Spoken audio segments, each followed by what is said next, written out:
अब हम ये देखेंगे कि आईसीटी करिकुलम या आईसीटी इंटीग्रेटेड करिकुलम किस तरह का हो सकता है अर्ली चाइल्डहुड में। और before we move on to the actual curriculum elements, थोड़ा सा इसका इंट्रोडक्शन आप समझ लें कि इंट्रोडक्शन में 3 पॉइंट्स ऐसे हैं जो कि बहुत ज़्यादा इंपॉर्टेंट हैं या they should be considered while talking about the ICT integrated curriculum for early childhood education. जब हम अर्ली चाइल्डहुड में आईसीटी इंटीग्रेशन की बात कर रहे होते हैं तो हमें फ़र्स्ट ऑफ़ ऑल बहुत ज़्यादा केयरफुल इस तरह से रहना है कि हमें एक बैलेंस को स्ट्राइक करना है, the balance between technology use and hands on experience. क्योंकि बच्चे छोटे होते हैं, अर्ली स्टेज पे होते हैं, उनको हैंड्स ऑन एक्सपीरियंसेस की बहुत ज़्यादा ज़रूरत होती है as compare to children of more higher classes, जैसे 5th 6th के जो बच्चे हैं उनको मे बी उस तरह से हैंड्स ऑन एक्सपीरियंस की ज़रूरत ना हो जितनी के अर्ली चाइल्डहुड में, जिस तरह के प्री के में, प्ले ग्रुप के अंदर, क्लास 1 और 2 के अंदर जो बच्चे आपके पास आते हैं उनको बहुत ज़्यादा फिज़िकली इंगेज करने की ज़रूरत होती है।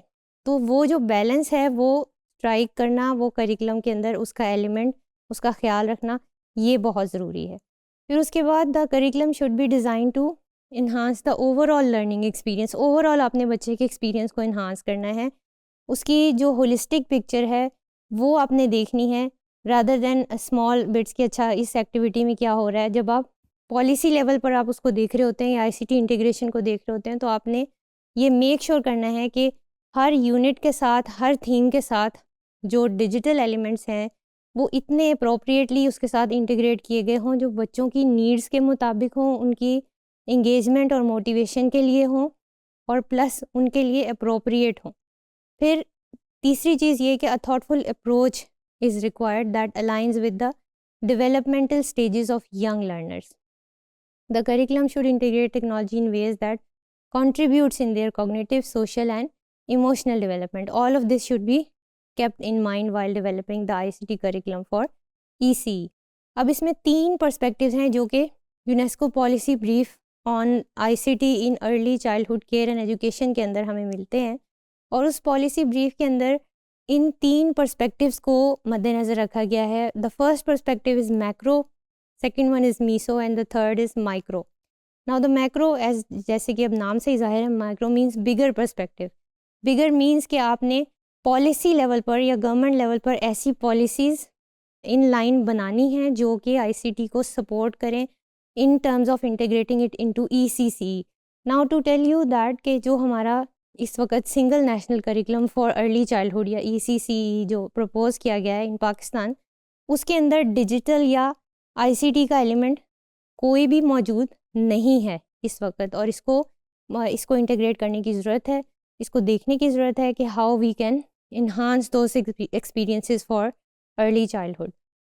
फिर ये तो मैक्रो पर्सपेक्टिव हो गया। Meso perspective is on the regional level, आप कह सकते हैं कि प्रोविंशियल लेवल अगर आप पाकिस्तान की बात करें तो प्रोविंशियल इंफ्रास्ट्रक्चर, प्रोविंशियल रियलिटीज़ के हिसाब से, लैंग्वेज और कल्चर के हिसाब से वो अडेप्टैशंस जो हैं वो की जानी चाहिए ताकि आईसीटी की जो इंटीग्रेशन है उसमें लैंग्वेज जो है वो बैरियर ना हो और लैंग्वेज और कल्चरल बैरियर्स को सरपास करते हुए सीमलेसली उसको आप इंटीग्रेट कर सकें। That should be on the meso level, ताकि आप उसको प्रैक्टिकली इम्प्लीमेंट करें। और जब आप उसको करें तो उस प्रैक्टिकली इम्प्लीमेंटेशन के अंदर जो प्रॉब्लम्स अराइज होंगे you can cater to them in a more efficient way due to कि आपने मीसो लेवल पर उसके ऊपर काफ़ी एक्सटेंसिवली काम किया हुआ है। So we move on to the micro level now. The micro level is the smallest level and that is obviously the classroom. अगर हम वैसे देखें तो स्कूल भी हो सकता है but actually it is the classroom. अब आपके पास मैक्रो और मीसो लेवल से चीज़ें आईसीटी इंटीग्रेटेड जब आ गई हैं, now you need to make sure कि वो चीज़ें या वो पॉलिसीज़ या वो प्लान्स या वो फ्रेमवर्क्स आपके क्लासरूम में कैसे जो है वो इन लाइन है, रियलिटी में वो किस तरह से, ग्राउंड रियलिटीज़ में किस तरह से ऑपरेशनल हो रहे हैं। You should keep that in mind. और माइक्रो लेवल पर कुछ क्वेश्चंस ऐसे हैं जो आप अपने आप से पूछ सकते हैं। If you are in terms of administrating an institution, you can ask yourself who is involve, why do we do it. In terms of ICT की बात कर रही हूँ कि आईसीटी के रेफरेंस से कि who is involve, why do we do it, what kind of ICTs we should use in the classroom, where to use it and how to integrate it. ये 5 क्वेश्चंस ऐसे हैं जो कि अगर आप हर सब्जेक्ट एरिया के लिए या हर थीम के लिए अगर आप इनको आइडेंटिफाई कर लें तो आपके लिए आईसीटी की इंटीग्रेशन माइक्रो लेवल पर बहुत ईजी हो जाएगी।